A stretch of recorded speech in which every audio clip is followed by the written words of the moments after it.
Is పై. మనకి నేనేమని చెప్పాను, మనకి ఇంటర్సెక్షన్ పై ఉంటే వాటిని ఏమంటాను, disjoint events are mutually exclusive events. Okay, exhausted అంటే ఏమంటున్నాను, మ్యూచువల్లీ ఎగ్జాస్టెడ్ అంటే ఏమంటాను నేను, those events combination of those two mutually, ఇది exclusive beta.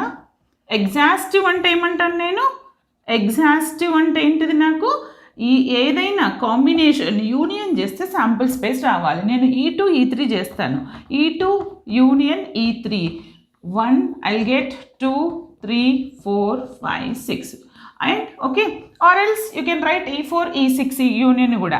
E4 union E6 is also our sample space. Okay na, దీన్ని ఏమంటాను నేను, శాంపుల్ ఈ యూనియన్ చేసినప్పుడు శాంపుల్ స్పేస్ వస్తే వాటిని ఏమంటాను, మ్యూచువల్లీ ఎగ్జాస్టివ్